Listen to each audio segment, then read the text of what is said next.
சோர்ந்து போகாமல். அப்போ நம்ம எந்தெந்த காரியத்தில் சோர்ந்து போயிருக்கிறோம்? ஆண்டவரே, என்னால் ஜெபிக்க முடியலையே, நான் சோர்ந்து போயிருக்கேன். ஜெபிக்க முடியல, நான் சோர்ந்து போயிருக்கேன். உபவாசிக்க முடியல, நான் சோர்ந்து போயிருக்கேன்.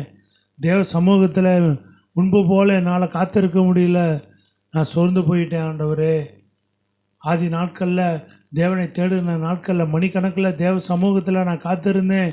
இப்போ என்னால் ஜெபிக்க முடியல, நான் சோர்ந்து போயிட்டேன். அந்த விதவை பாருங்க, அவள் அவனிடத்தில் போய் எனக்கும் என் எதிராளிக்கும் இருக்கிற காரியத்தில் எனக்கு நியாயம் செய்ய வேண்டும் என்று விண்ணப்பம் பண்ணினார். அப்போ பாருங்க, தேவனை மதிக்காதவன்கிட்ட போய், மனுஷனை மதிக்காதவன்கிட்ட போய் இந்த ஏழை விதவை என்ன பண்ணுறா? காரியங்களை சொல்கிறா.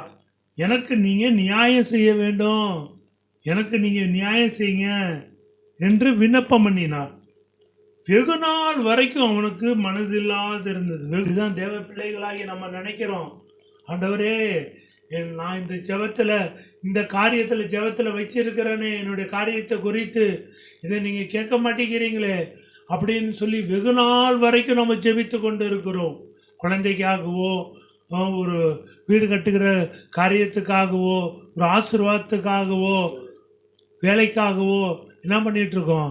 நம்ம தேவனை நோக்கியே இருக்கிறோம். ஆனால் என்ன பண்ணல? பதில் கிடைக்கல. அப்போ அதே போல தான் இந்த மகளும் என்ன பண்ணுறா? அந்த மனுஷன்கிட்ட போய் விண்ணப்பம் பண்ணுகிறாள். நாள் வரைக்கும் அவனுக்கு மனதில்லாது இருந்தது. பின்பு அவன், நான் தேவனுக்கு பயப்படாமலும் மனுஷரை மதியாமலும் இருந்தும், அவன் சொல்கிறான், ரொம்ப நாளாக கேட்டுக்கிட்டே இருக்கா, அலட்டிக்கிட்டே இருக்கா, எஜமானனே எனக்கு நீங்கள் நீதி செய்யுங்க, எனக்கு உதவி செய்யுங்க, இந்த ஏழைக்கு உதவி செய்யுங்க அப்படி சொல்லி கேட்டுக்கிட்டே இருக்கிறான்.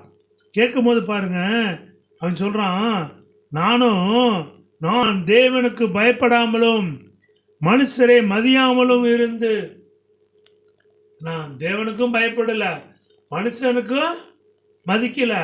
ஆனால் அப்படி இருந்தும் இந்த விதவை என்ன பண்ணுறா?